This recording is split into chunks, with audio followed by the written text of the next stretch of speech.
그리스도께서 다시 살아나신 일이 없으면 너희의 믿음도 헛되고 너희가 여전히 죄 가운데 있을 것이요.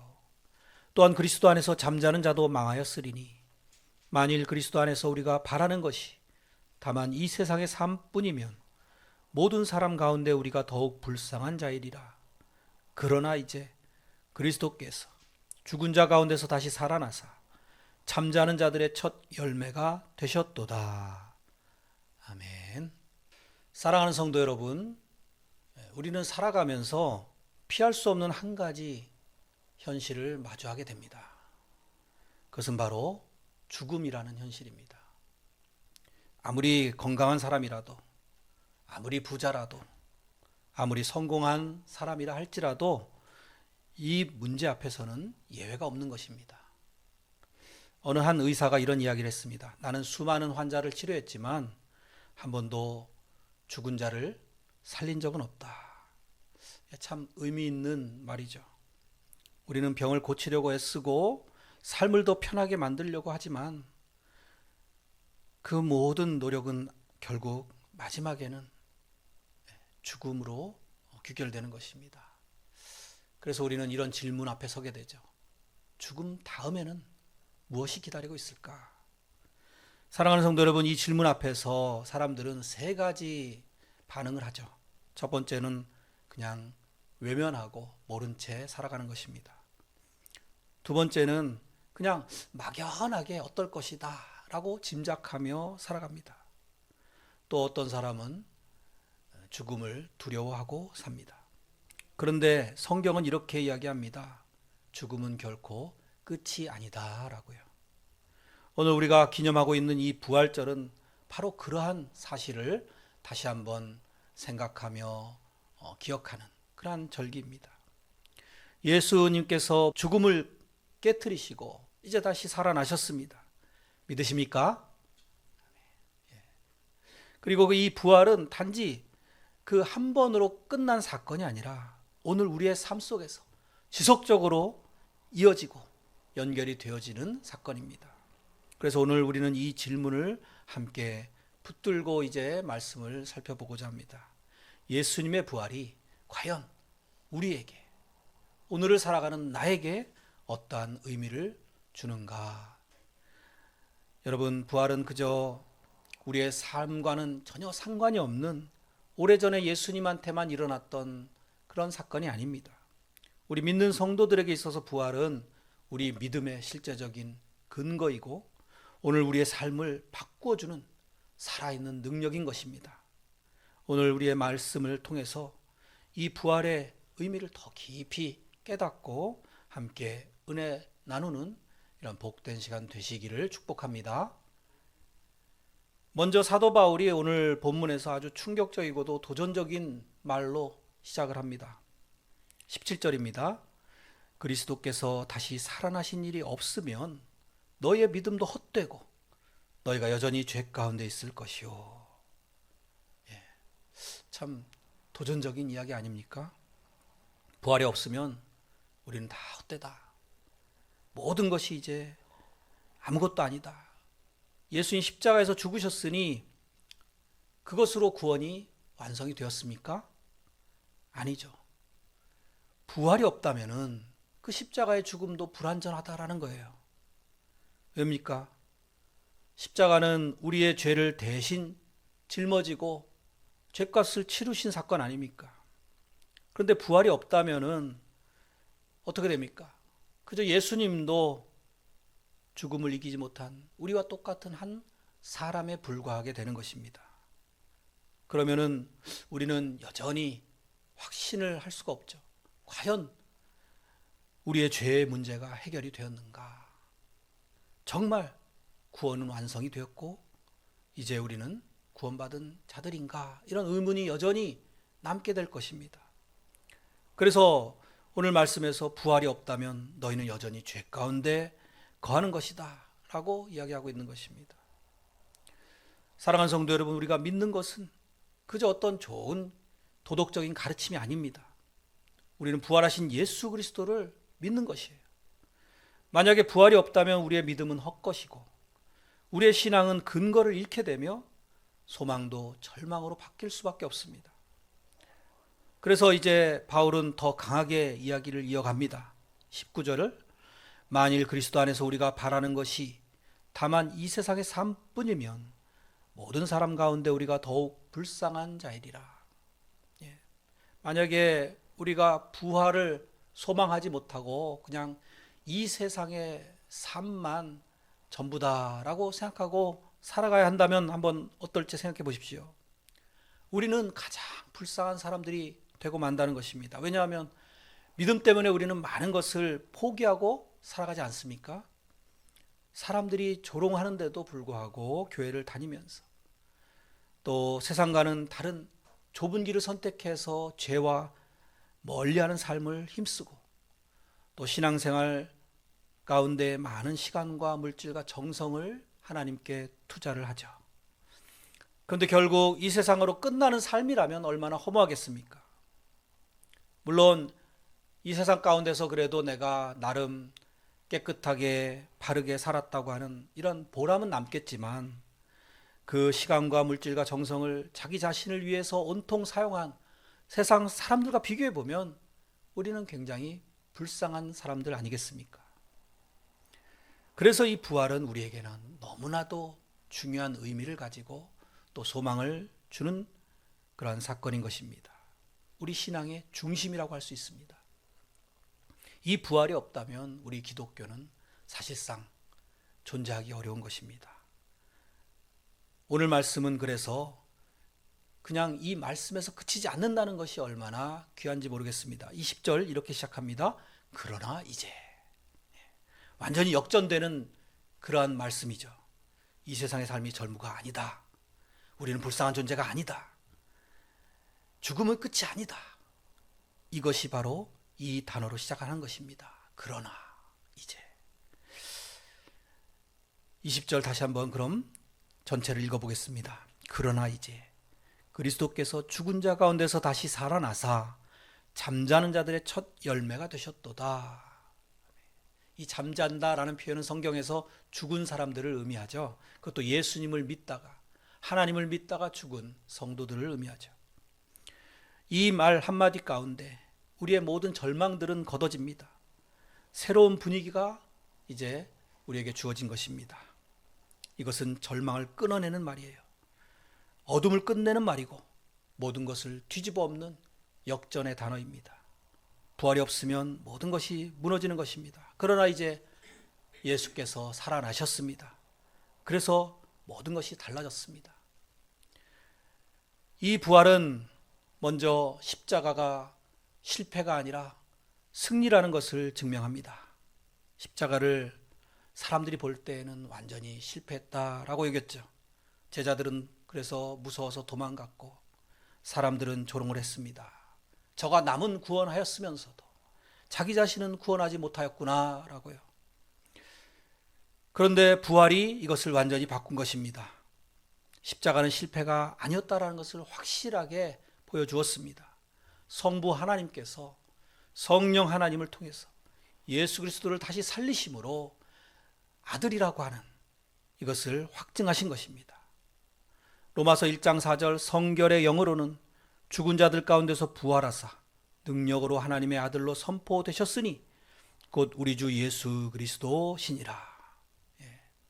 성결의 영으로는 이 원문으로 깊이 들어가 보면 성결의 영을 통해서 즉 성령을 통해서 예수님이 죽은 자들 가운데서 부활하셔서 능력으로 그야말로 우리 인간의 모든 능력으로는 도저히 부활시킬 수 없는데 하나님의 능력 가운데서 이제 하나님의 아들이라 선포되셨다는 거예요.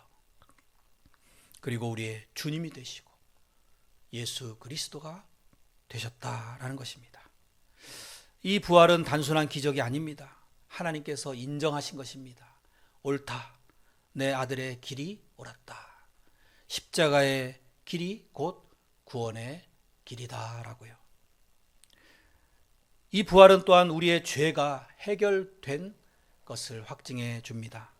만약 예수님이 죽으시고 단지 그것으로 끝이 났다라고 하면은 우리 죄값이 다 지불되었다라는 것을 우리가 어떻게 믿을 수 있겠습니까? 그래서 부활은 우리에게 이렇게 증언하는 것입니다. 너희는 여전히 죄 가운데 있는 자들이 아니야. 너희는 이미 용서받은 사람들이야 라고요. 그리고 부활은 죽음으로 끝나는 것이 아니라는 것을 또한 우리에게 증거하고 있습니다. 부활이 주는 가장 큰 위로는 아마도 이것일 것입니다. 죽음은 끝이 아니라 그 이후에 하나님과 함께 거할 영원한 나라를 바라보게 만듭니다. 우리는 여전히 주변에서 죽음을 많이 목격하며 살아갑니다.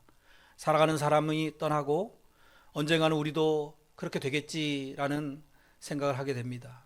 그런데 예수님의 부활을 바라볼 때 그게 아니다라는 것을 알게 되니까 얼마나 소망이 생깁니까? 예수님은 먼저 이 길을 통과하셨고 첫 열매가 되어주셨습니다. 잠자는 자들, 곧 죽은 성도들의 부활의 시작점이 되셨습니다. 그래서 우리는 죽음을 바라볼 때 다른 관점이 생겨나는 것입니다. 그러니까 장례식에 가서도 인간이기 때문에 우리도 슬퍼하죠. 하지만 이것이 다가 아니다, 끝이 아니다 라는 것을 알기 때문에 장례식장에서도 우리 하나님 믿는 사람들은 찬양을 부르잖아요. 소망의 노래를 부르죠. 그래서 우리는 죽음이 끝이 아니라 그저 하나의 지나가는 관문으로 생각하는 것입니다. 그렇게 되면 어떤 일이 생기는지 아십니까? 우리의 삶이, 자세가 완전히 달라질 수 있는 거예요. 그저 죽음 이후에 이 부활이 우리에게 의미 있는 것이 아니라 지금 우리가 살아가는 이 현실이 달라지게 만드는 그러한 사건이 되는 것입니다. 절망 가운데서도 우리가 흔들리지 않을 수 있고 무너지지 않을 수가 있게 되는 것입니다. 실패를 당해도 다시 일어설 힘을 얻게 되는 것입니다. 고난 가운데서도 우리는 소망을 가지고 살아갈 수 있는 것입니다. 그러니까 예수 믿는 사람들이 많은 박해 가운데서도 끝까지 믿음을 지키면서 순교할 수 있었던 거죠. 우리에게는 이미 승리가 결론으로 결정이 되어져 있습니다. 그래서 현재 상황을 바라보면서 우리가 거기서 낙심하고 절망하고 그것이 모두가 아니다라고 이렇게 이제 생각하는 사람들인 것입니다. 우리는 부활의 소망으로 현재를 살아내는, 즉 죽음의 공포를 넘어서는 그러한 특별한 특권을 가진 존재들이 된 것을 믿으시기를 축복합니다. 사랑하는 성도 여러분, 부활은 그저 형식적으로 예수님의 부활을 기념하는 절기가 아닙니다. 부활은 우리의 인생을 다시 정의해주는 놀랍고 생생한 오늘의 현실입니다. 이것을 좀 더 구체적으로 생각해 보면 첫 번째로 우리는 더 이상 절망 속에 사는 사람들이 아닌 것입니다. 우리가 살다 보면 많은 일들이 이해되지 않죠. 왜 이런 일이 도대체 일어나는지, 왜 나에게 병이 찾아오고 어려움들이 닥치고 하는지, 기도해도 왜 응답이 없는 것 같은 이러한 답답한 시간들이 이어지는지 그럴 때가 많이 있습니다. 그런데 부활을 보면은 우리는 다시 소망이 생깁니다. 그것은 끝이 아니구나. 십자가도 마지막처럼 보였지만, 실패처럼 보였지만 그것이 다가 아니었지 않습니까? 그래서 우리는 상황을 보고 섣불리 결론 내리는 이런 조급함을 버려야 되겠습니다. 하나님이 하실 놀라운 일을 기대해야 합니다. 성경이 이렇게 말씀하죠. 로마서 8장 28절, 우리가 알거니와 하나님을 사랑하는 자, 곧 그의 뜻대로 부르심을 입은 자들에게는 모든 것이 합력하여 선을 이루느니라. 어려움들도 고난들도 결국은 다 선으로 되어진다. 변화되어지고 달라진다. 이것을 우리가 믿고, 말씀대로 믿고, 그리고 순종하고 나아가는 것입니다. 우리가 이해되지 않아도 하나님은 여전히 그 가운데서 일하고 계시다라는 이 사실을 꼭 믿으시기 바랍니다. 두 번째로 우리는 죄에 묶여서 사는 사람들이 아닌 것입니다. 부활은 우리의 신분을 완전히 바꿔줬습니다. 우리는 여전히 연약하고 넘어질 때도 있고 실수할 때도 있습니다. 죄를 그래서 우리가 짓지 않으려고 노력하지만 100% 깨끗하게 살아가지 못하고 있는 우리의 모습이죠. 그렇다고 해서 우리가 여전히 죄의 종이냐 사탄의 종이냐 할 때 아닙니다. 아니라고 우리는 분명하게 선포할 수 있어야 됩니다. 부활은 우리에게 그것을 말하고 있습니다. 너는 더 이상 죄 가운데 있지 않다. 라고요. 로마서 8장 1절, 그러므로 이제 그리스도 예수 안에 있는 자에게는 결코 정죄함이 없나니 이는 그리스도 예수 안에 있는 생명의 성령의 법이 죄와 사망의 법에서 너를 해방하였습니다. 그래서 우리는 이렇게 외칠 수 있어야 됩니다. 나는 이제 하나님께서 의롭다고 인정해 주신 사람이다. 그래서 부정적으로 자꾸만 자신을 축소시키지 말고 이제 부활의 생명을 소유한 자라는 이 사실을 기억하면서 새로운 피조물답게 살아가야 됩니다. 고린도후서 5장 17절, 그런즉 누구든지 그리스도 안에 있으면 새로운 피조물이라. 이전 것은 지나갔으니 보라 새 것이 되었도다. 세 번째로 우리는 두려움에 붙잡히는 사람들이 아닙니다. 사람이 가장 두려워하는 것은 죽음이죠. 그런데 그 죽음까지 이겨낸 것이 바로 우리 그리스도인들 아닙니까? 그래서 우리는 죽음을 두려움으로 바라보지 않을 수 있어야 됩니다. 그렇다고 해서 물론 두렵지 않은 것은 아닙니다. 하지만 우리는 그 너머를 알기 때문에 죽음에만 사로잡히지 않을 수 있다는 것입니다. 우리는 여전히 이 땅을 발을 디디면서 살아가기 때문에 미래에 대해서 두려워합니다. 노후에 대해서 걱정을 합니다. 질병에 대해서도 여전히 두려워합니다. 하지만 이런 것들이 완전히 사라지지 않더라도 우리의 인생을 그것이 지배하지 않게는 만들 수 있습니다. 왜냐하면 우리가 부활의 소망이 우리 안에 가득할 때 그것이 가능한 것입니다. 베드로전서 1장 3절, 우리 주 예수 그리스도의 아버지 하나님을 찬송하리로다. 그의 많으신 긍휼대로 예수 그리스도를 죽은 자 가운데서 부활하게 하심으로 말미암아 우리를 거듭나게 하사 산 소망이 있게 하시며, 우리의 소망은 죽은 소망이 아니에요. 그저 글자로서만 존재하는 소망이 아닙니다. 살아있는 소망, 능력 있는 소망, 그야말로 우리의 영혼과 골수를 찔러 쪼개기까지 하는 하나님의 말씀이 생명력이 있는 것처럼 이 부활 역시 우리를 다스리시고 주관하시며 우리를 생생하게 힘있게 능력있게 살아가게 만드는 소망입니다. 할렐루야. 네 번째로 우리는 다시 시작할 수 있는 존재들입니다. 부활이 우리에게 주는 가장 실제적인 은총 가운데 하나는 이것입니다. 우리는 실패해도 다시 시작할 수 있는 오뚜기 같은 존재가 되었다라는 거예요. 관계가 무너질 수도 있고 또 살다 보면 믿음이 흔들릴 때도 있고 우리의 마음이 무너지는 그러한 참 참혹한 일들을 경험할 때가 있습니다. 그런데 그때에도 우리는 이렇게 생각해야 됩니다. 이것이 끝이 아니다. 이게 다가 아니다. 예수님의 십자가가 끝이 아니었듯이 우리도 다시 실패해도 넘어져도 그리스도 안에 있는 부활의 능력이 우리 안에 있기 때문에 다시 시작할 수 있다라고요. 우리는 살아가면서 나쁜 일도 좋은 일도 다 만나죠. 때로는 원치 않는 일을 겪고 힘들어할 때도 있습니다. 믿던 사람에게 배신을 당하기도 하고 또 이별을 경험하기도 합니다. 그때는 자신이 철저히 혼자구나 이런 생각이 들 수 있습니다. 문제는 그때에 이것을 어떻게 이기느냐입니다. 예수 그리스도를 믿지 않는 사람들은 자기 자신에게서 그 힘을 찾으려고 애씁니다. 하지만 결국은 인간의 연약함과 한계를 경험하기 마련입니다. 그러나 이제 그 힘이 이제 내 안에 없다는 것을 인정하고 오직 하나님 바라보고 기도함으로 나아갈 때 십자가와 부활의 그 복음의 능력이 경험이 되어지고 성령을 통해서 이제 하늘로부터 주어지는 공급을 받게 됨으로써 새로운 능력과 힘으로 일어서게 되는 것입니다. 이런 비밀을 깨달으시기 바랍니다. 그래서 기도하면 평안이 임하고요. 응답은 아니더라도 우리 안에 평안과 성령의 그런 주장하심이 내 안에서 역사하는 것을 느끼게 되고, 그래서 고난을 당해도 하나님 감사합니다. 범사에 감사하라는 것이 실제로 우리의 삶의 고백이 되어지고 그것이 나타난다는 거예요. 우리의 속사람이 이제 새롭게 살아나는 이러한 부활의 능력을 경험하게 되는 것입니다.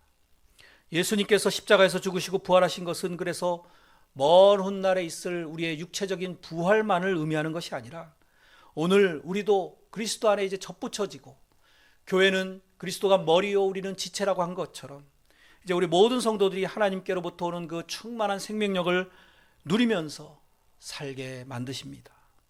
그러므로 오늘 옛사람은 죽고 새사람이 살아나는 우리의 매일매일의 삶 속에서 부활을 현재적으로 살아내는 저 여러분들이 되시기를 축복합니다. 요한복음 11장 25절 예수께서 이르시되 나는 부활이요 생명이니 나를 믿는 자는 죽어도 살겠고 무릇 살아서 나를 믿는 자는 영원히 죽지 아니하리니. 이것이 바로 부활의 그 능력이, 생명력이 오늘 우리의 삶 속에서도 계속해서 일어나는 사건이라는 거예요. 사랑하는 성도 여러분, 부활은 단지 머리로만 믿어야 되는 그런 교리가 아닙니다. 우리의 삶으로 살아내야 하는 실제적인 능력이어야 합니다.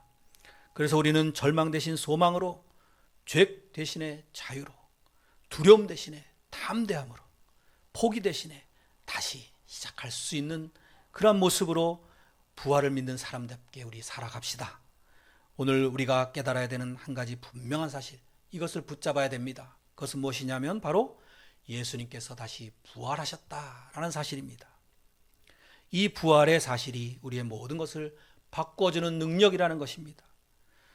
혹시 우리가 부활을 믿는다고 말은 하면서도 여전히 절망 가운데, 또 죄 가운데, 과거 가운데 묶여서 살아가고 있지는 않습니까? 오늘 이 자리에서 다시 한번 저와 여러분들이 어떤 존재인지를 정의해 보시기 바랍니다. 나는 어떤 사람인가? 나는 실패로 정의된 사람이 아니라 부활로 새로워진 피조물이다. 그러므로 나는 어떤 삶을 살아야 하는가? 나는 상황에 좌지우지되는 그런 사람이 아니라 소망 가운데 살아가는 참으로 믿음의 사람이다. 이것을 확실하게 되새기시기 바랍니다. 오늘 본문 이후에 이제 이 고린도전서 15장을 쭉 읽어보면 마지막 결론에 이렇게 이야기합니다. 58절, 그러므로 내 사랑하는 형제들아 견실하며 흔들리지 말고 항상 주의 일에 더욱 힘쓰는 자들이 되라. 이는 너희 수고가 주 안에서 헛되지 않은 줄 알미라. 우리가 이 세상의 삶뿐이면 헛되다라고 했는데 헛되지 않다라고 이야기하고 있는 것은 우리에게는 소망이 있기 때문입니다. 그래서 사도 바울은 그야말로 이 말씀대로 살아간 그런 확실한 예가 아닙니까? 그의 수고가 주 안에서 결코 헛되지 않았음을 믿습니다. 역사의 주인이신 하나님께서 이제 세상을 심판하시는 날 우리의 수고를 인정하시고 칭찬하시고 상급을 주실 그날이 다가오고 있습니다. 그런데 우리는 그 심판의 날, 영광스러운 부활의 날이 바로 오늘이라는 자세로 하루하루 힘차게 소망 가운데 살아가야 될 것입니다. 우리의 결론은 소망이기 때문에 오늘 내가 해야 될 일이 더 분명해지고 한순간도 헛되이 보내지 않을 수 있는 것입니다. 그래서 이번 부활절이 단순한 기념일로 지나가지 않고 다시 한번 이 말씀 붙잡고 매일매일의 삶이 절망 대신에 소망으로, 두려움 대신에 다시 힘차게 일어서는 그러한 선택을 하시는 저 여러분들이 다 되시기를 예수 그리스도의 이름으로 간절히 축원드립니다.